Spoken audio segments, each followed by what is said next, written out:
views expressed on this program are those of the hosts, guests, and callers, and are not necessarily those of this station, its management, or other advertisers.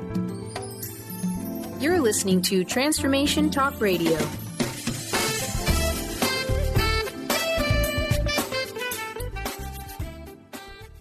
Hi, welcome. This is Dr. John DeMartini. This is one of the most amazing and inspiring shows that you can listen into. If you want to be on the edge of your seats, if you want to open up your heart, if you want to expand your mind, and you want to meet incredible people, stay tuned because you're just about to experience a transformative radio show that will change your life. And you're listening to the Dr. Pat Show that's coming up right next.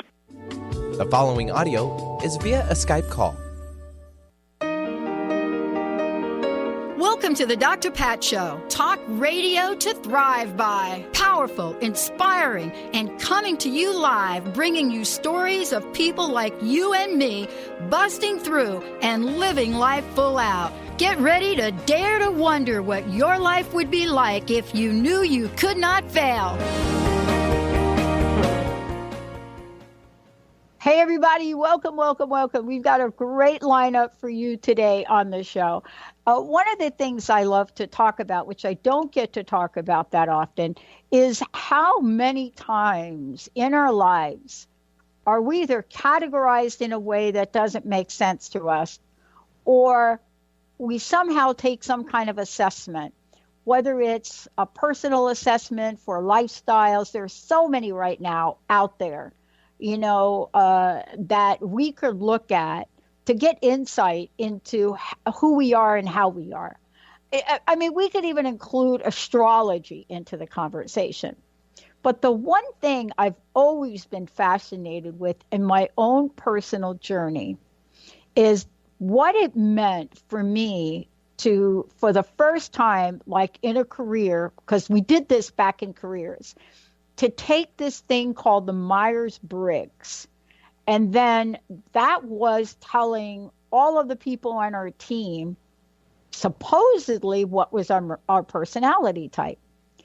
But before we really understood this, and I mean before we really, really, really understood this, there wasn't any help for those of us that were put in a category that made no sense to our management. Today, I'm thrilled, that Jane Fickle has come out today and has written a book that if I had it in my hands, it would have made such a difference for me. The Introvert's Complete Career Guide, from landing a job to surviving, thriving, and moving on up. And the reason I love this and what we're about to talk about today in the show is it's twofold.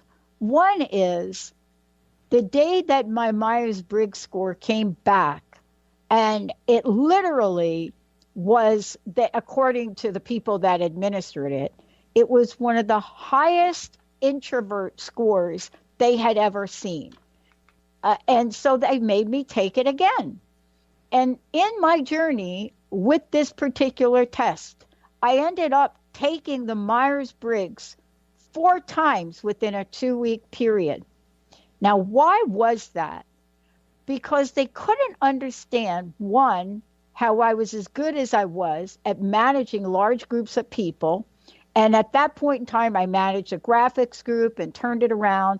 It didn't make sense back in the day when we didn't understand this. So for those of you out there that want to understand, if you are an introvert, and it can even make sense of me, Dr. Pat, doing what I do every day, today, Jane is going to shed some light on this. Career coach, speaker, author, 25 years experience in helping people understand career transitions, how to look at a workplace adjustments, you name it, she has been there. Besides all of her credentials, she is somebody that gets it, but is bringing a message to all of us that have been categorized as introverts. Jane, it's great to have you. Oh, I'm delighted to be here, Dr. Pat.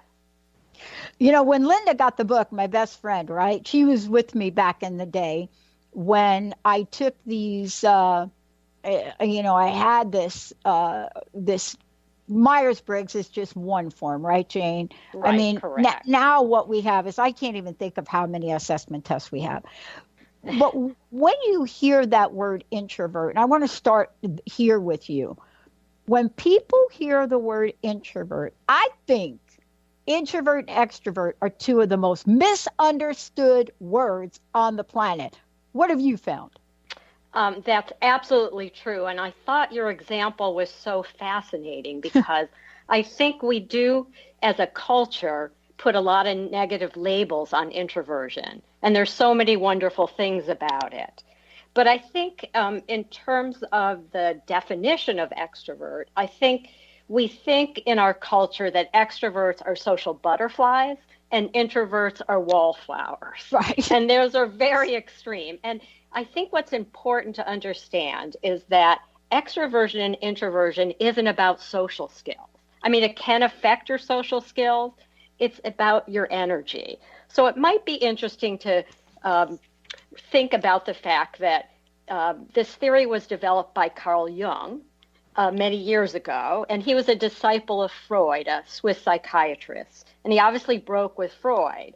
But this is his personality theory. And basically how he saw extroversion and introversion, it's our energy, it's our drive. So extroverts are more energized when they have a lot of opportunities to interact externally with people, with activity. And of course, it doesn't mean they never want to be alone, but their energy just tends to expand when they're around a lot of people and are very active. Introverts like people and they like activity, but they need more time to be alone because they get their energy inwardly from introspection, from reflection, from having a chance to kind of process. They tend to think before they speak up. So it's just a different energy, but they don't lack social skills. They're not antisocial.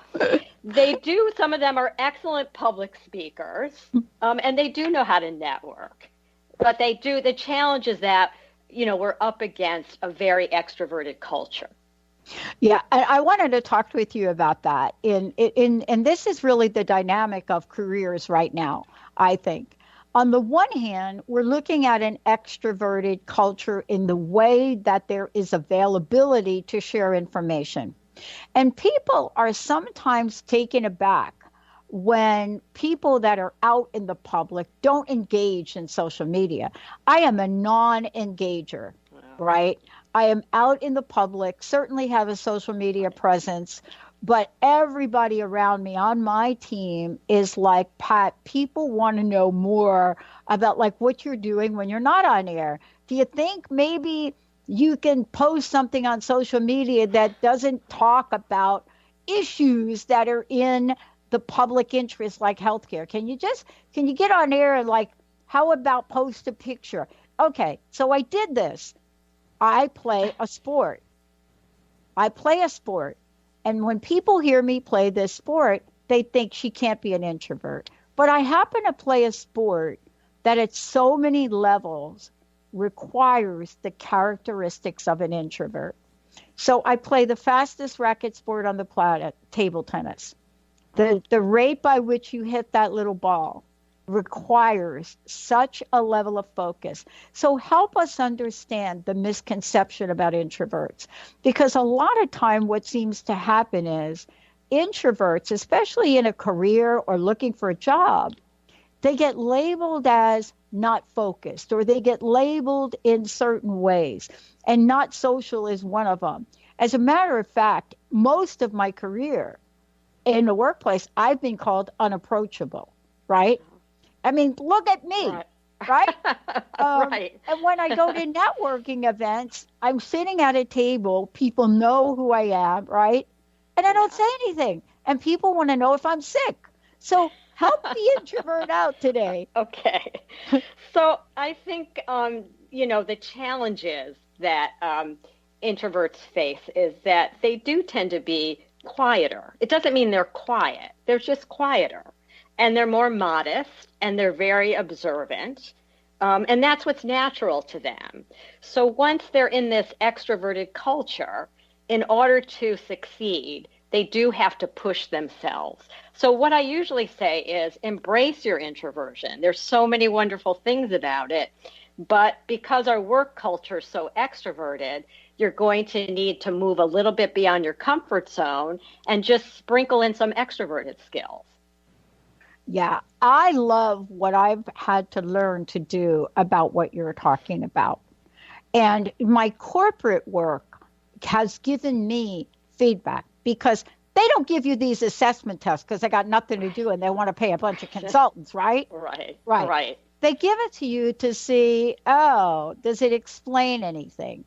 But when we're talking about career, there clearly so much people can learn from your book, right?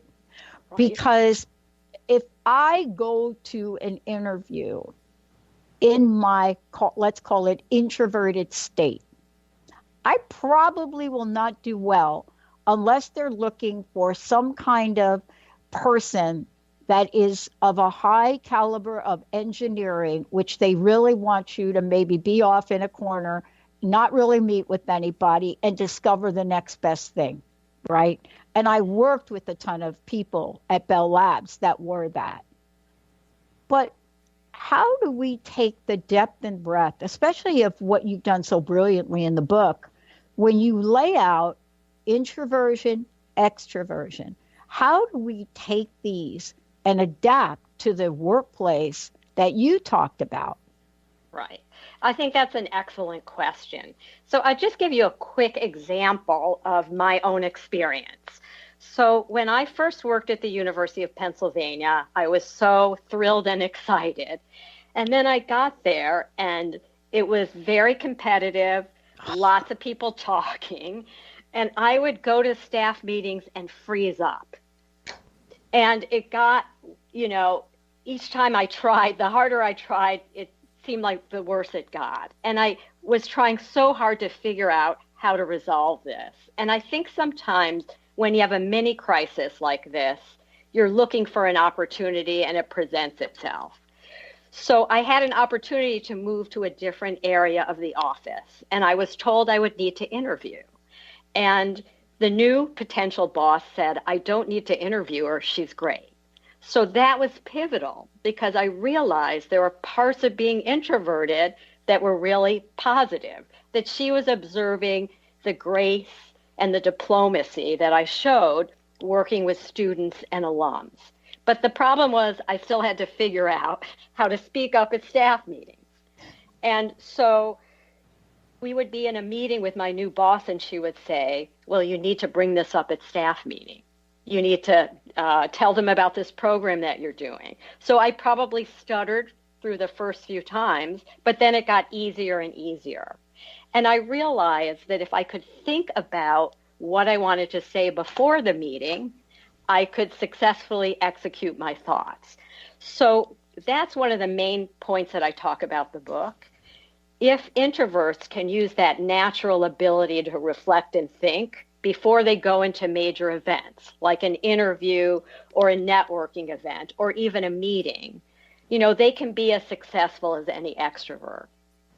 So what happens is extroverts think and talk at the same time, and introverts want to process and think before they speak up, and then the meeting's over. So they have to figure out a way to, get in there, get their thoughts in there. Oh, I love this. We're going to take a short break, Jane, but when we come back, I want to go through parts of the book. I love the book, by the way. Oh, and, great. What you do is you take us on a journey from what the myth of introversion is. I call it misunderstanding, misconception. Right, because that's my experience. But as I go through the book, I go through and I've looked at, have I changed, or have I had to change, or have I had to develop a new persona? When we come back, I want to talk with you, and we're going to give a copy of the book away. I want to talk with you about the quiz you have in the book, one of the quizzes you have, because it's so insightful. But along the way, the key to this is what you're teaching us about how to show up in a world that may require us as introverts to perhaps look a little bit more extroverted. but not lose sight of who we are. That's what this book is about. We have 3 copies to give away. Right. Let's take a short break, Mr. Benny. And when we come back, we're going to dig deeply into this. Stay tuned, everybody. We'll be right back. Terrific.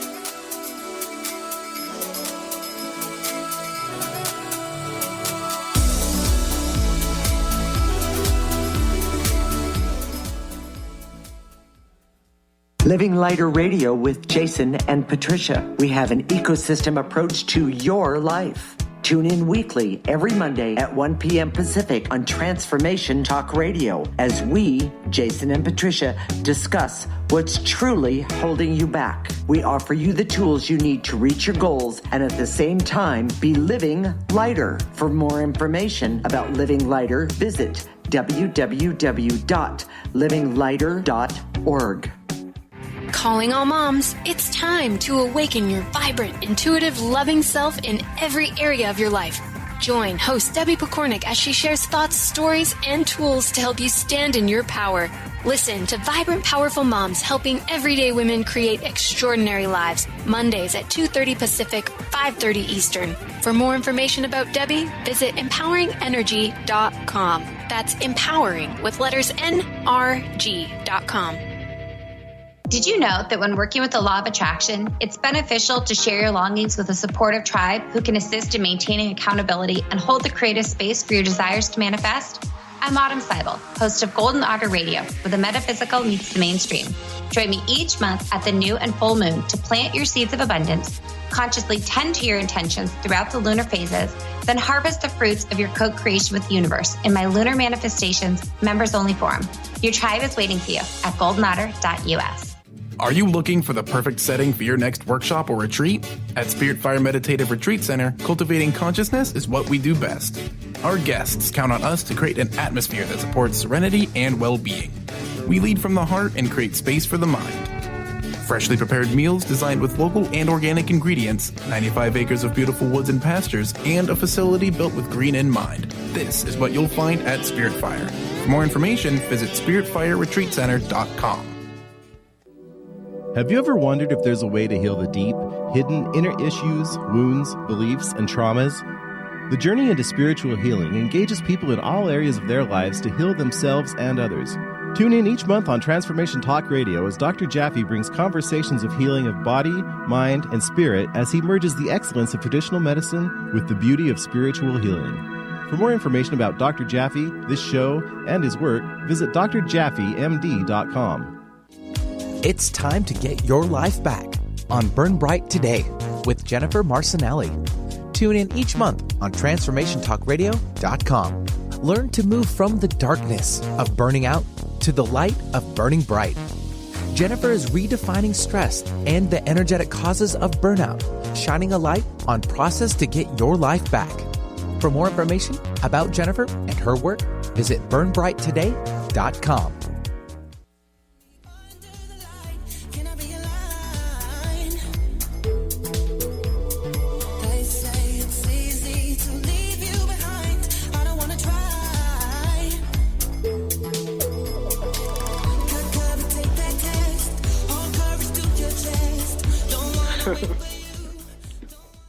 Hey, everybody, welcome back. Jane is in the house. Jane, before we get going here, I want to tell everybody we've got 3 copies of this book to give away. And I want to say 2 things about it. I may misspeak. This is the Introvert's Complete Career Guide for landing a job, surviving, thriving, and moving up. But here's what I want to say about this. While I know that this is an enormous body of work and a gap that you're filling for a lot of people, this book, for me, when I read it, and I read it one time and then I read it again to come back to it, what I realized, there's more here that you can discover if you're somebody like me that may have to do with career, but has a whole lot to do with life. Jane, how can people find out more about you? And then we're going to give a copy of the book away. And by the way, questions for Jane, us introverts or extroverts. How do we find out more about you? Well, I think the best way is through my website, and that's janefinkeloneWord.com. And you can find out more about the book, but you can also learn more about background and how I work with clients on a variety of career issues. And the book's also available on Amazon and Barnes & Noble. Awesome. 1-800-930-2819. 3 copies of this book. 1-800-930-2819.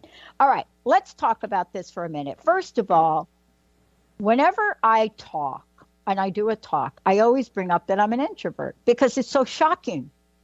So I'm doing a keynote speech. And by the way, I'm sharing a stage with Shirley MacLaine, right?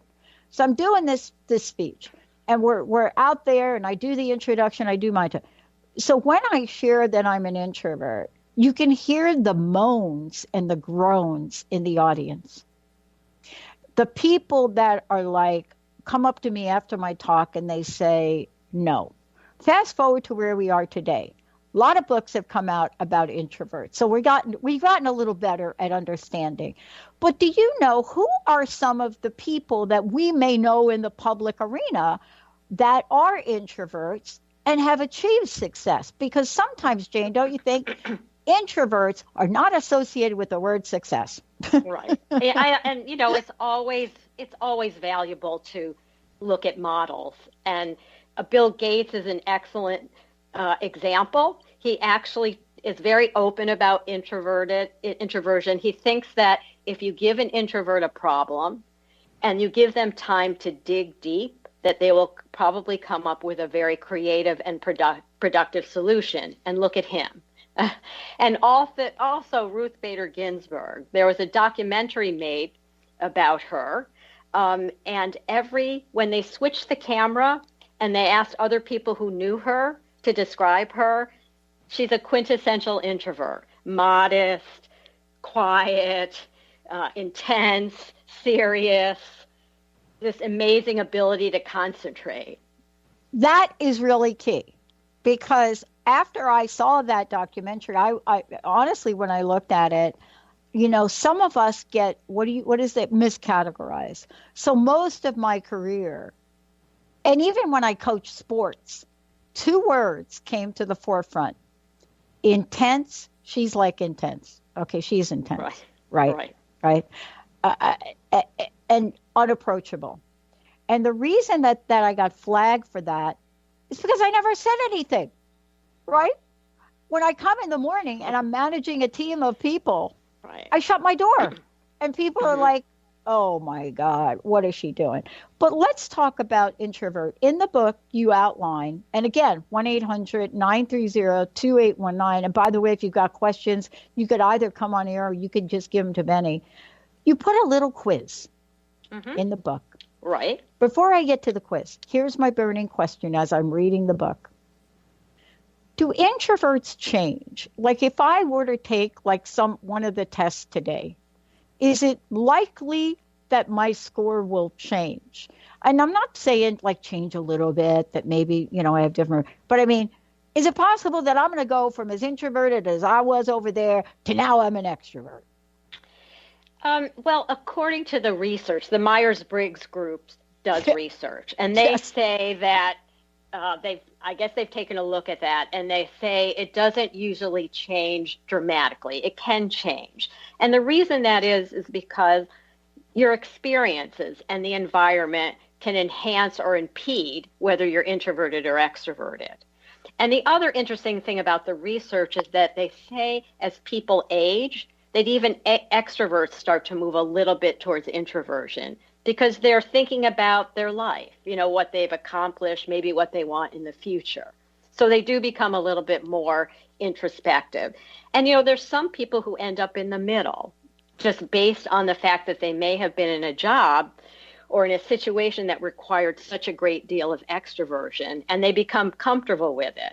But I sort of believe it's inborn. And I don't believe it ever totally goes away. But I think that the great thing about introversion, because we're forced to develop extroverted skills, is that it brings some balance. We know when to be quiet. We know when we have to learn to speak up. And I think that's almost the strength of introversion, too. So even though we're faced with these challenges and the negative, I think extroverts often do have a negative view of introversion. So I've talked with people, and as you said, people love to talk about whether they're introverted and extroverted. And often when I talk to an extrovert, they'll say, oh, but I know an introvert. And that person can't interview, or that person gets so nervous when they have to do public speaking. So they really typecast them. And as you said, if your experience and my experience has been that we can very successfully do public speaking or interviewing, we may have to prepare in a different way than an extrovert. I think that's the difference. One of the things that I want to talk about and I love about what you've written in the book is you take us on this journey almost like a little navigation map, right? And you really unfold so many things. So I want to just mention a few of them. You talk about blogging, right? You talk about social media. Mm-hmm. You talk about, I am the queen of hashtags. See, if there was nothing else I could do on social media, because I've been called the queen of sound bites. Mm-hmm. And so I don't know how anybody could be the queen of hashtags and the queen of sound bites and be as introverted as I am. But your book describes it. Yeah, and so many ways. Help us understand for those other introverts and extroverts, by the way, that are out there, what the dynamic of this is. Are you referring to social media? I'm referring to a couple of different things here. First of all, blogging is my worst nightmare, but I will tell you, I try. If I could talk my blog, I'd be good. Okay. So I think that social media, even though you maybe it's not your favorite thing, I think it's a gift to introverts, especially in the workplace. So really, to be savvy now, you have to know how to use social media, but it's a great way for introverts to get some visibility. So if they are a little shy or they're modest about speaking up about all the wonderful things they've done, they can stay behind the screen and develop a profile on LinkedIn and be able to highlight all the accomplishments or all the great things they're doing without having to speak in front of a group. The other thing is that they can build, nothing replaces in person, but they can build relationships in a comfortable way by introducing themselves on LinkedIn, also by posting articles or acknowledging other people who have posted articles. And you bring up blogging. So, if you've developed a certain expertise, you could become a blogging star by, having people follow you and providing advice that could be useful and help people succeed. So it's bringing attention to you in a way that is often comfortable for introverts. So I'm a big supporter of social media. Awesome. Now, I will tell you, I like to engage, but my team tells me, okay, so Pat, look, this is our Transformation Talk Radio account. This is your Pat Basilia account. All of these other pages, Conscious Business, God Talk Channel, Transformation Radio, this is our network. This is your Twitter and personal account. So if you want to talk about the Kardashians, you might want to do it over here. And I'm thinking to myself, I don't understand it, right? First of all, I don't talk about the Kardashians. I don't talk about people. I like to talk about things, right? Mm-hmm. I like to talk about things that probably are highly, what do you call it? Controversial. What's the word, right? I think controversial is a good word. But I don't do chit chat very well. So when we come back, I want to get some coaching from you. Okay. Right? So my team would like to say, I got to tell you, we love you dearly, but not everything is a crisis, Pat. Let's take a short break. Okay, great.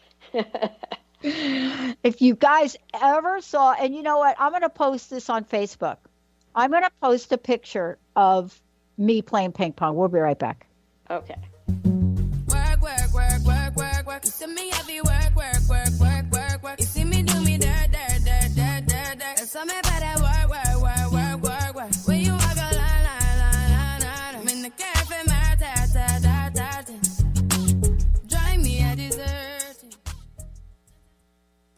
Is traditional medicine not working for you? Do you still feel as if your health isn't 100%? Here at the Holistic Medical Center, Dr. Nushin Darvish and the qualified staff look through the dimensions of wellness and start a healing plan prioritized to your needs.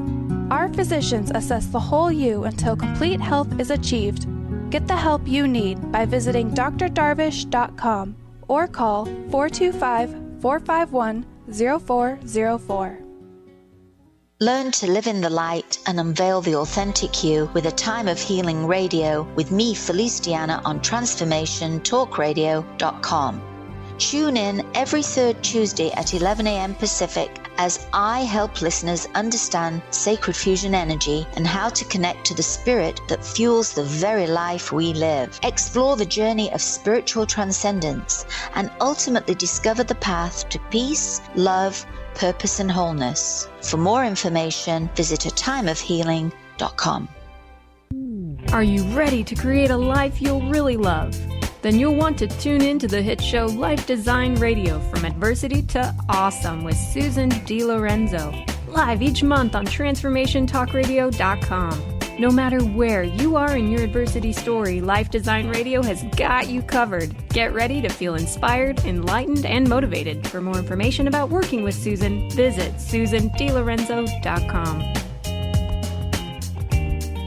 Tune in to Lucid Planet Radio with Dr. Kelly Neff. This hit show will illuminate your senses and empower you beyond your daily stressors and hardships. Renowned psychologist and author Dr. Kelly will captivate you with far-reaching topics and amazing guests as you wake to the greatest version of yourself. Learn to tap into your intuitions, think critically about our world, heal emotional and psychological wounds, and follow your passions to live your dreams. The Lucid Planet, welcome home. Visit lucidplanetradio.com for more information. Tune in to the Astral Insider, your portal for adventure, insight, and growth with Fernando Albert. And get ready to tour the astral realm, expand your life in ways you've never imagined, and call in for the journey of your life with this world-renowned lucid dreamer, astral projectionist, psychic medium, and healer, Fernando Albert. This is every second and fourth Monday at 9 a.m. Pacific on TransformationTalkRadio.com. Are you searching? Looking for a sign? A message you need to hear? From the great unknown, from the most mysterious place that is the most familiar to your soul in the depths of who you are. The universe put someone here to talk to, someone God gave a blessing to, that you may find insight with. TheAngelLady.net. 1-800-323-1790. 1-800-323-1790. You know I dealt with you the nicest. Nobody touched me in the righteous. Nobody text me in a crisis. Everybody, welcome back. So look, Jane, I got to tell you two things. 1-800-930-2819. We're giving copies of the book away. So we love to do that. Love doing the copies, love giving copies of the book away. It's like one of my favorite things to do is give things away, right? And the reason we love to do this, we've been doing it for 15 years. The very first show I did was an interview of a man named John Stoddard, who was the original chicken soup for this whole story. And we decided to pay things forward. And there's a lot of reasons for that. I think being homeless for me and the people that helped me not be homeless was one reason. So we've got more copies of the book to give away. The Introvert's Complete Career Guide, from landing a job, surviving, thriving, and moving up. Jane, please give out your website. And then I really want to break this thing down and give some people tips and so forth. Did a fabulous job. I wish we had 2 hours today. Oh, great. My website is janefinkel.com. Awesome. Okay. A couple things I want to talk to and point to, and then I'm turning it over to you. You put a great quiz in here. Needless to say, I know you how I fared. I know you know how I fared when I took your quiz. Right. Number one, I love chatting people up. Okay, bottom line is, you hear me talk on radio, pretty much can go nonstop. When the show is over at noon, my team doesn't even hear from me, right? And then it goes on and on and on. I am described as calm and reserved, except when I do things like radio and play table tennis. So help us understand what aspects of us as introverts do we need to bring out in the workplace of today? Right. Well, one thing is that it's not as if it's it's when you're talking about how when you're at work, you're using your extroverted skills. So it's not like we're just one thing all the time. And I think what is important at work, especially for introverts, and this has been my mission to advocate and help introverts speak up. I think the most important thing is confidence. So because we're up against this culture that is pushing us to use different skills, there are many extroverts or many introverts that feel as if they're not successful or can't be successful. So one of the things that I think happens for you is that, we take on roles and we prepare for those roles. So you read the book and you think about it. And so you're asking really provoking and interesting questions because you've had time to think about it. So that's one of the main keys for introverts. Whether it's interviewing or whether they're getting ready to network, they can sit down and think really carefully about what it is they want to highlight. And in my book, I talk about the 3 keys for speaking up. Yep. And the first one is reflection. So natural to introverts. So you're going to go to a networking meeting. What's the most important thing that you want to get across? What are some of your accomplishments? If you're going to a meeting, can you get the agenda in advance? So you can have a chance to think about expressing an idea or asking a question. If you're interviewing, being able to dig deep about not only accomplishments, challenges, how you've made decisions, what kind of person you are.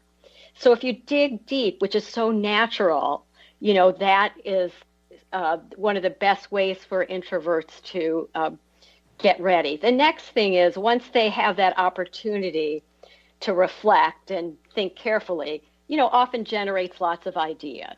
And then the next thing is to prepare. How are you going to organize those thoughts?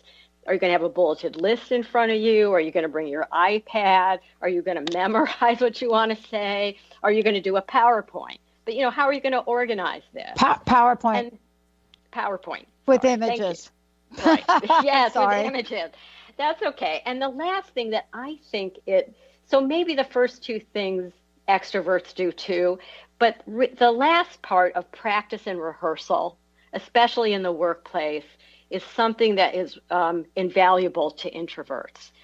So it could be, for myself, I talk to myself. I go through things and I talk to myself, and that works for me. Oh, my gosh. Other people might want to get a trusted friend or colleague if they're going to interview and kind of practice and get feedback.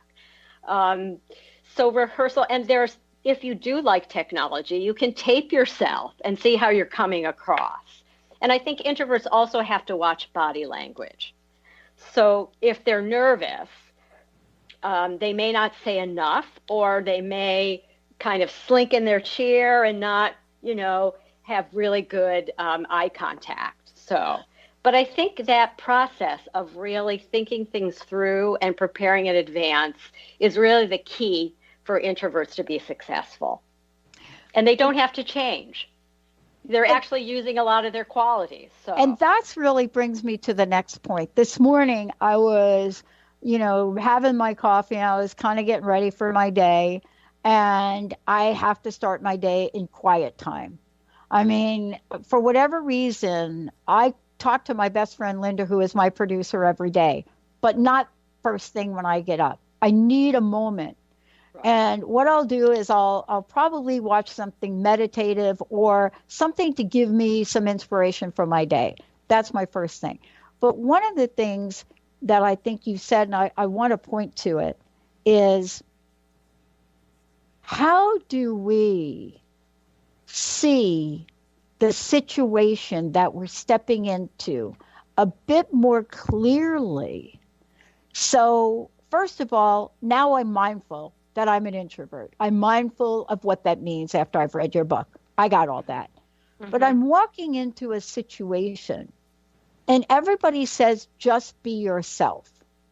Right. Now, the thing on the TV today was a number one message for women.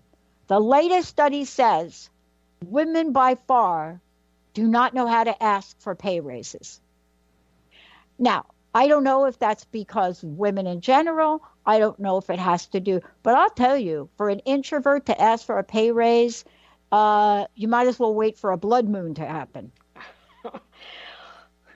So Well, you I see think- what I mean? yeah. We have to know how to navigate, right? Right. So I think in that situation, and I'm going to keep going back to the advanced preparation, they can, write out. Sometimes what they could do is write it out first and send it in advance to say, I want to have a discussion with you about a pay raise.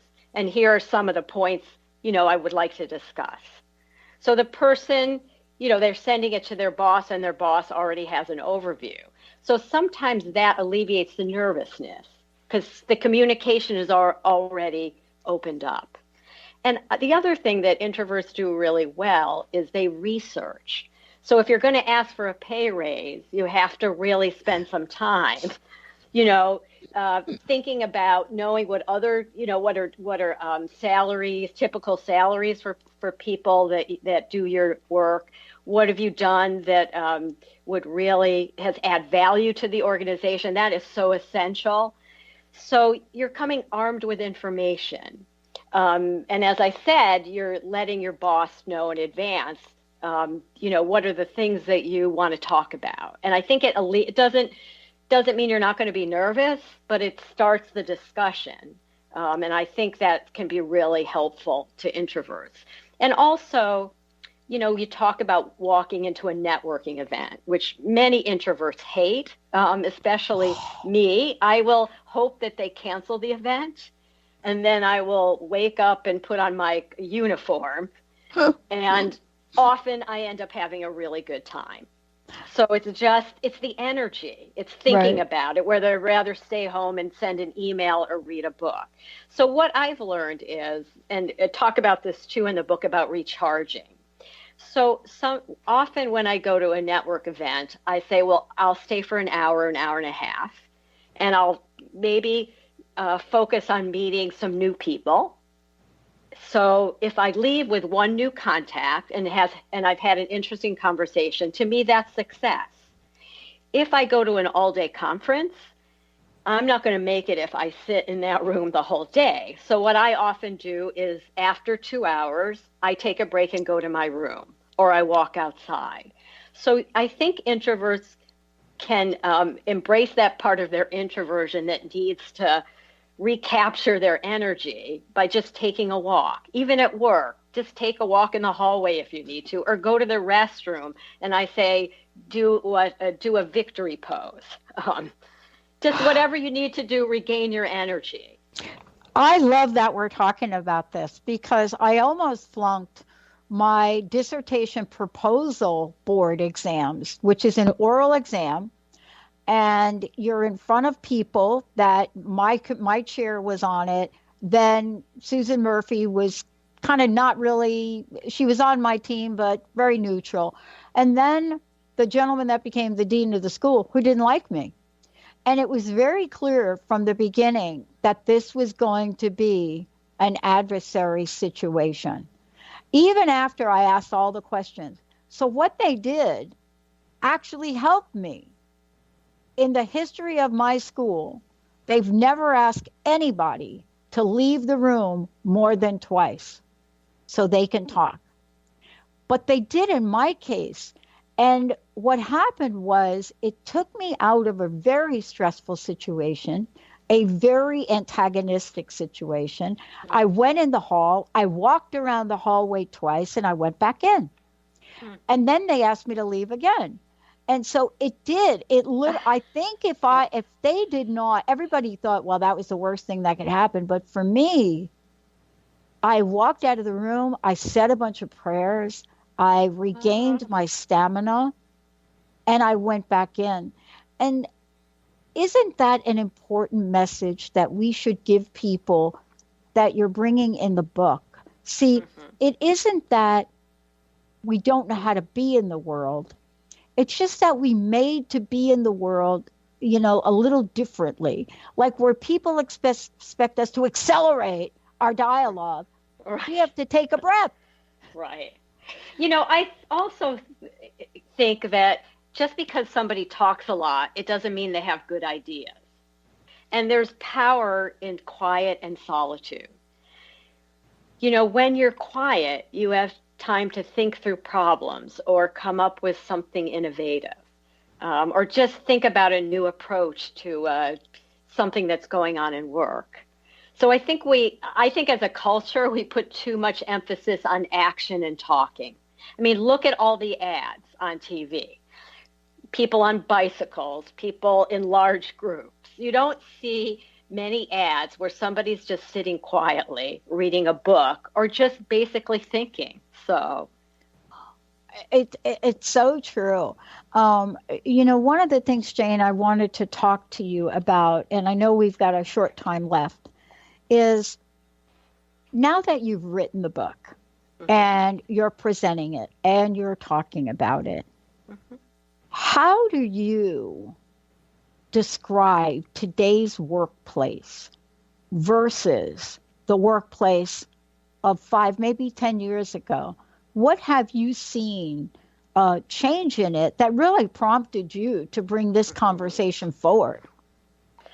I think that's a great question. I think, we're in the age of acceleration, and that means that we're driven by technology. I mean, we've talked about technology and how it impacts both of us in our careers, and that's not going to change. And I think that companies and people are having trouble staying on top of it. And once you think you're on top of it, then it changes. And also, it's causing so much turmoil where companies are merging with each other or they're closing down. And so I think it's not a very stable workplace. And what that means is that we all have to be self-directed because we think, everything's okay. And then the next day they lay you off.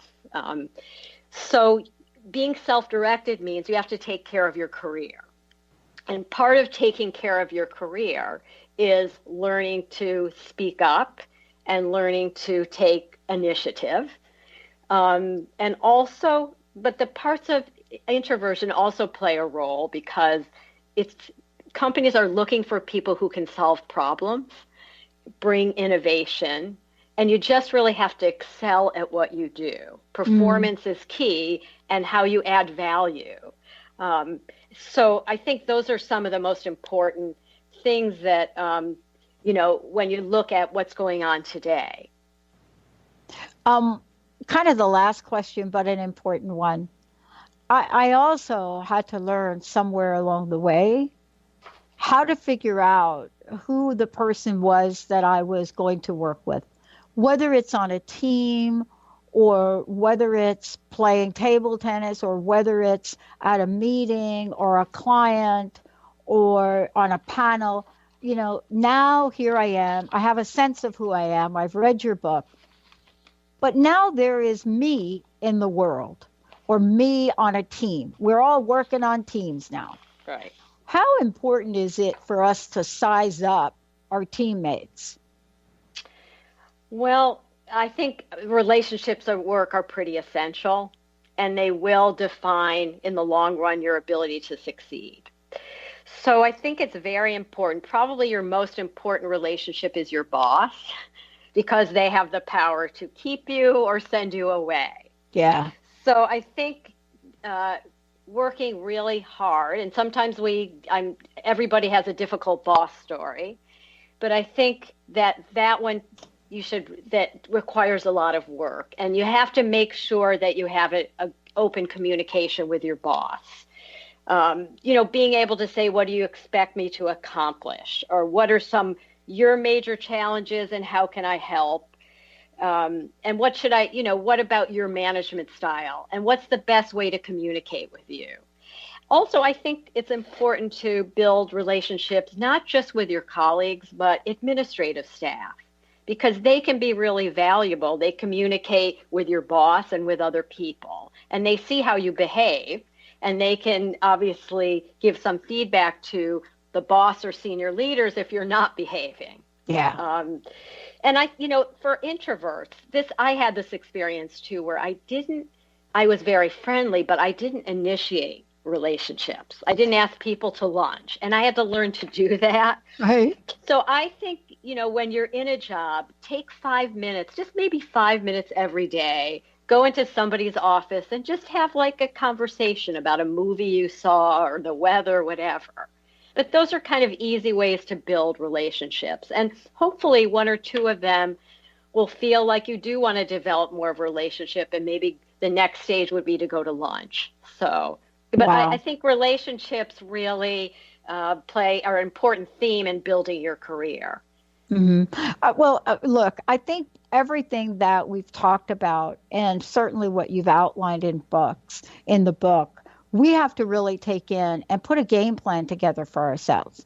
Because, the thing that I'm really struck by is, as you're mentioning all of those things, I'm starting to break out in a sweat. And so what that means is we have to look at the range and say, what's most important to me today? Asking a client out to lunch, probably a good idea if you want the client to come back. And I mean, you offer so many different things. I think the last question, and we only have a couple of minutes left. Okay. Mastering the interview has got to be, if you get to that point, it's got to be super important. But I would imagine that an introvert may not have as hard a time as people think, right? Exactly. So, I mean, the only problem they may present is if they're nervous and they don't say enough. But again, we talked about practice and they'll be fine. So because they dig deep, they often come up with very insightful responses.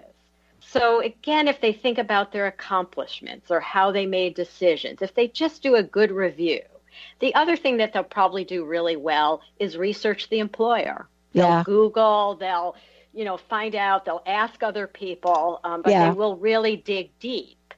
And then often what they do especially well is they come up with really good questions.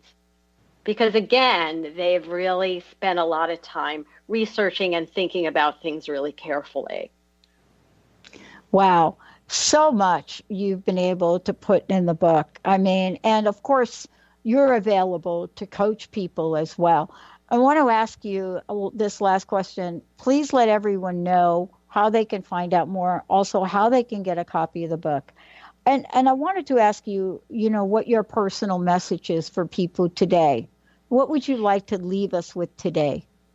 Well, I think my most important message for introverts is to embrace your introversion and sprinkle in extroverted skills, and you can be as successful as anyone out there. Wow. And you can you can find out more about my book on my website. It's janefinkel.com, and it's available on Amazon, on Barnes & Noble, and in bookstores now. So awesome. Jane, thank you so much. Thank you so much for taking this on. Thank you so much for really pretty much addressing every aspect of this, including negotiating the job offer. For those folks out there, if you're probably thinking, how do I even navigate through that? I think it's important. And again, you touched upon something else in the book we didn't talk about very much, but that my research focuses on, and that is number one priority, you must build a relationship with your immediate boss. Absolutely. Good relationship. Thank you for that. All of the above. Jane Finkel, everybody. Thank you, Jane. Thank you so much. My pleasure. We're going to take a short break, Mr. Benny. We'll be right back. We're going to talk about courage to be seen. We'll be right back. Great.